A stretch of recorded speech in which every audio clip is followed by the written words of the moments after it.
The afternoon sun streamed through the large windows of Atlanta International Airport, casting long shadows across the busy terminal. A young soldier stood in line at the boarding gate, his uniform pressed and medals gleaming under the fluorescent lights.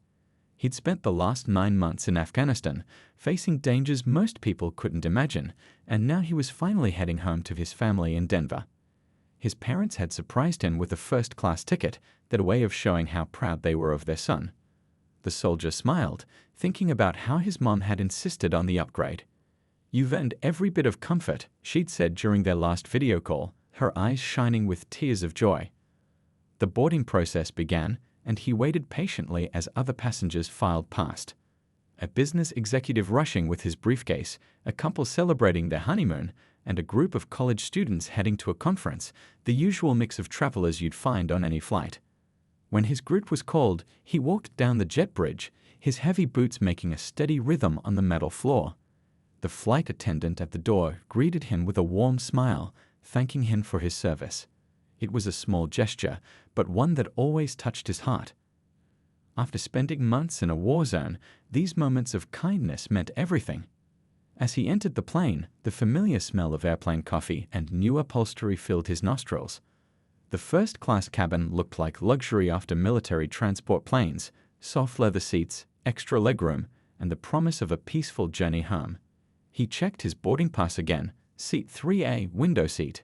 His eyes scanned the row numbers, 1, 2, and there it was, row 3. But as he approached his assigned seat, he noticed an elderly woman in 3B looking up from her magazine. The moment their eyes met, her expression changed from casual interest to visible concern. She pressed the flight attendant call button immediately, her jewelry-laden fingers trembling slightly. The soldier stood there, ticket in hand, maintaining his composure despite the knot forming in his stomach. He'd faced much worse than this: RPGs, midnight raids, scorching desert heat. But somehow, this moment hit differently. It wasn't about fear or danger, it was about dignity. Behind him, other passengers were starting to queue up in the aisle. A few watched the scene with curious eyes, while others seemed absorbed in their phones, pretending not to notice the tension building in the first-class cabin. The soldier remained standing, straight-backed and professional, just as his training had taught him. What nobody noticed was the older gentleman in 4A, watching the situation unfold with increasing interest. His weathered face and sharp eyes had seen similar scenes play out before, but this time he wasn't going to stay silent. The next few moments would transform what could have been just another sad story into something entirely different. The air felt thick with anticipation as the flight attendant made her way forward. The elderly woman was already rehearsing her complaint, adjusting her pearl necklace nervously. But fate had a surprise in store for everyone on that flight. A reminder that sometimes the most powerful lessons come when we least expect them. The flight attendant approached with a professional smile, her navy uniform perfectly pressed. The elderly woman in 3B didn't wait for her to ask what was wrong. "There must be some mistake," she said, her voice carrying through the first-class cabin. "I paid good money for these seats, and I simply cannot sit next to..." Well, she gestured vaguely at the soldier, letting her unfinished sentence hang in the air. The soldier took a deep breath, his fingers tightening slightly around his ticket. He'd faced this before, at restaurants, in stores, even at his own welcome home party after his first tour. But this felt different. He was in uniform, representing not just himself, but every person who'd ever worn these colors. "Madame," the flight attendant started, her voice steady and polite, "could you please tell me what seems to be the problem?" She already knew. Everyone within earshot knew. But airline protocol demanded she handle this delicately. The woman adjusted her designer glasses, speaking as if the soldier wasn't standing right there.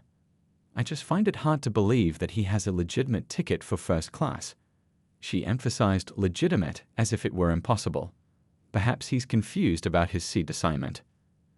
Other passengers were watching now, some with obvious discomfort, others with growing anger. A businessman 2 rows ahead had stopped typing on his laptop, his fingers frozen over the keys. A young mother held her sleeping baby closer, as if trying to protect the child from witnessing such ugliness. The soldier pulled out his military ID along with his boarding pass. His hands were steady, the same steady hands that had defused bombs and carried wounded comrades to safety. "Ma'am," he said calmly, "I have a valid ticket for seat 3A. My parents bought it as a welcome home gift." The woman's face flushed, but she wasn't backing down. "Well, I'm sure there are plenty of nice seats in economy where you'd feel more comfortable." She smiled what she probably thought was a kind smile, but it didn't reach her eyes. The flight attendant checked the soldier's ticket, though she didn't need to. "Sir, your ticket is perfectly valid for seat 3A. She turned to the woman. "Ma'am, if you're uncomfortable, we can see if someone would be willing to switch seats with you." This only seemed to upset the woman more. "Switch seats? Why should I have to move? I've been flying first class for 30 years. Her voice rose with each word, drawing even more attention. A few rows back, a child asked loudly, "Mummy, why is that lady being mean to the soldier?" The innocent question cut through the tension, making several passengers shift uncomfortably in their seats. The soldier maintained his dignity, standing straight but not rigid, professional but not threatening. He'd learned in the military that sometimes the strongest response was simply refusing to be provoked. The situation was about to take an unexpected turn, though. The older gentleman in 4A had seen enough. He unbuckled his seatbelt with deliberate slowness, every movement calculated for maximum effect. As he stood up, his bearing alone commanded attention, the kind of presence that could only come from decades of giving orders and having them obeyed without question. The air in the cabin seemed to grow thicker with anticipation. The woman was still clutching her designer handbag like a shield, the flight attendant was trying to maintain her professional composure, and the soldier stood quietly, waiting to see how this would play out. Nobody knew it yet, but the next few moments would teach everyone on that plane a lesson they'd never forget. The older gentleman in seat 4A had watched the entire scene unfold with growing concern. His experienced eyes took in every detail: the soldier's immaculate uniform, the combat ribbons that told stories of bravery, and most importantly, the quiet dignity with which the young man handled himself in the face of such disrespect. He noticed things others might miss: the slight tightening of the soldier's jaw, the way he stood at parade rest even now, the fresh haircut that spoke of someone recently returned from deployment. But what caught his attention most was the unit patch on the soldier's shoulder, the same one he'd worn himself decades ago.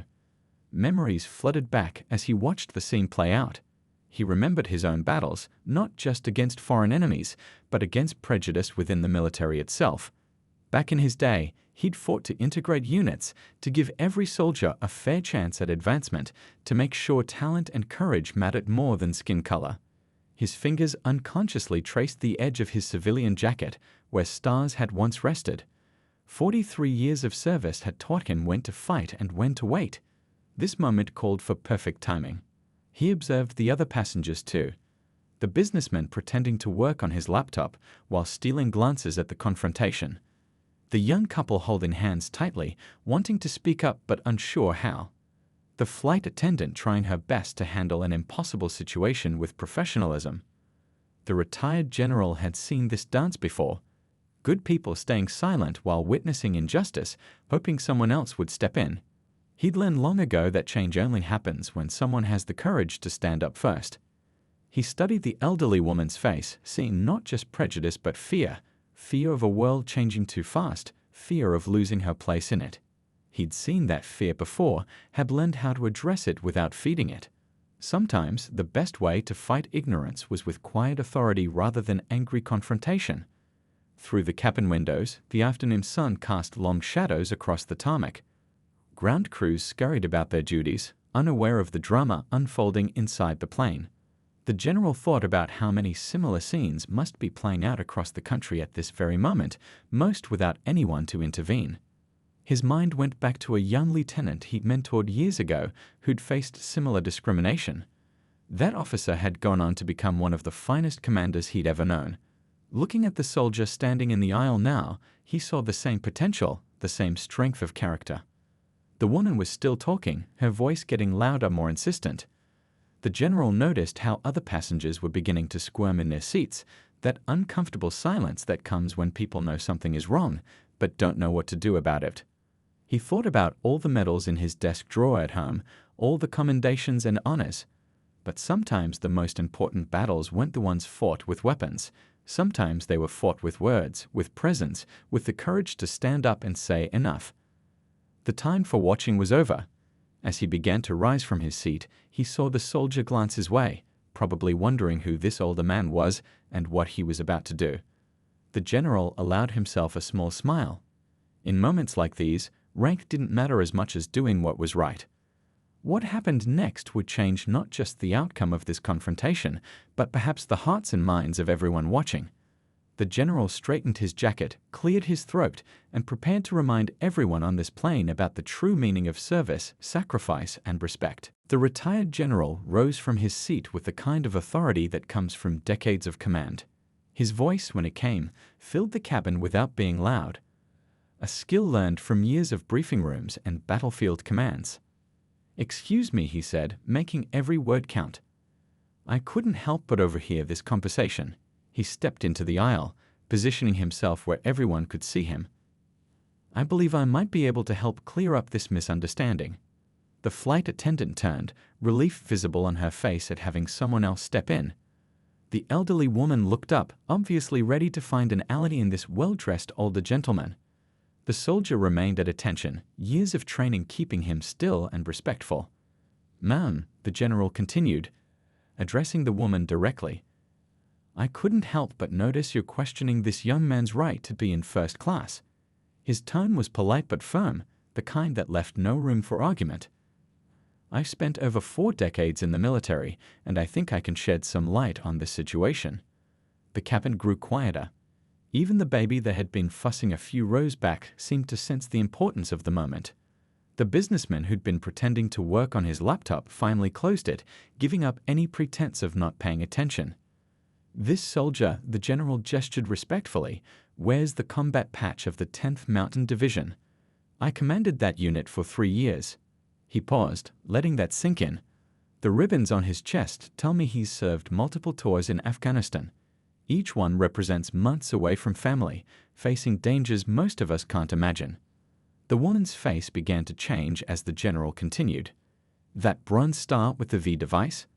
That means he risked his life to save others. The Purple Heart? He shed blood for our country." His voice carried no judgment, just facts delivered with quiet certainty. "I spent my career watching young men and women like him put their lives on the line.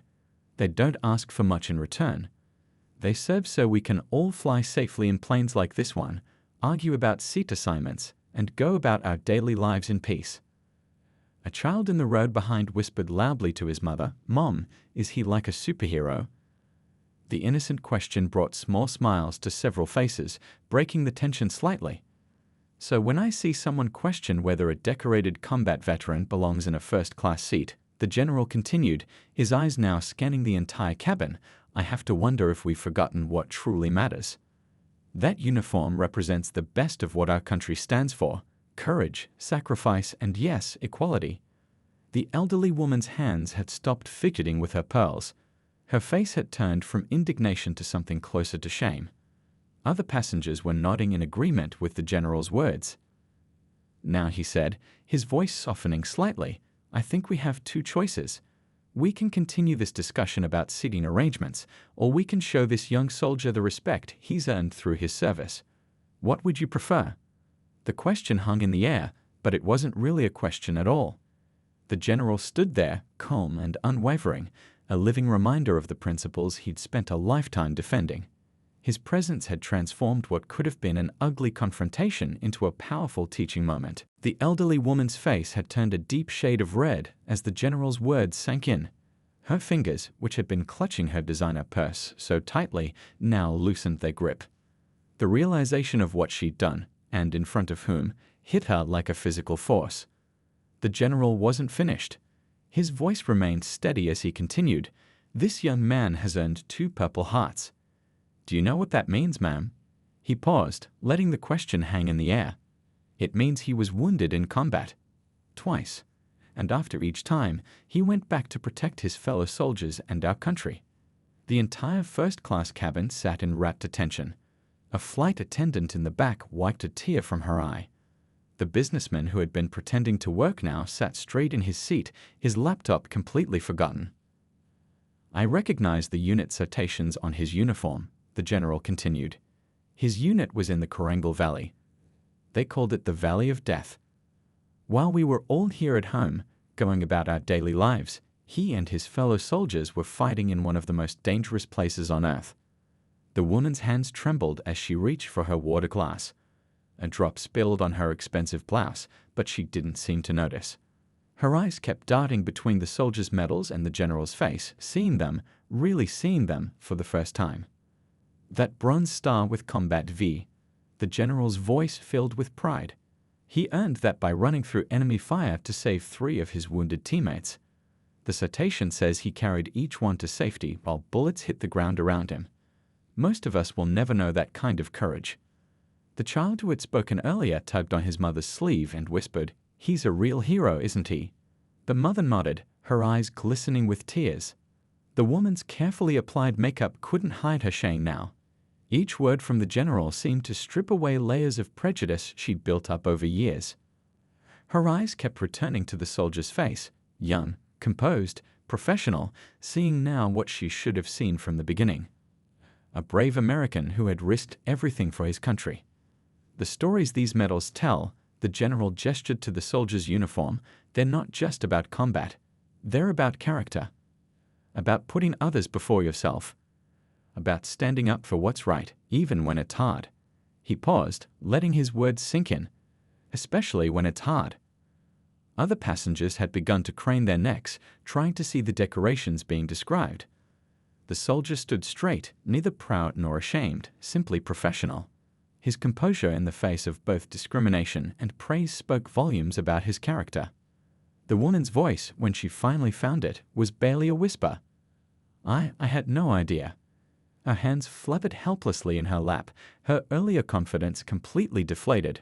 The prejudices of a lifetime were crumbling in front of everyone on the plane. The atmosphere in the first-class cabin had shifted completely. The same passengers who had awkwardly looked away during the confrontation now couldn't take their eyes off the scene. The woman's quiet apology hung in the air, but it was only the beginning. A middle-aged man across the aisle stood up and extended his hand to the soldier. "Thank you for your service," he said, his voice thick with emotion. "My son's in the army too. What you guys do for us." He couldn't finish the sentence, but his firm handshake said everything. More passengers began to speak up. A young woman in business attire mentioned her brother who had served in the same region. An elderly gentleman, himself a Vietnam veteran, gave a respectful nod. The solidarity was spontaneous and genuine. The woman who had caused the initial scene sat quietly, her earlier prejudice replaced by deep embarrassment. Her hands fidgeted with her pearl necklace as she watched others show their appreciation.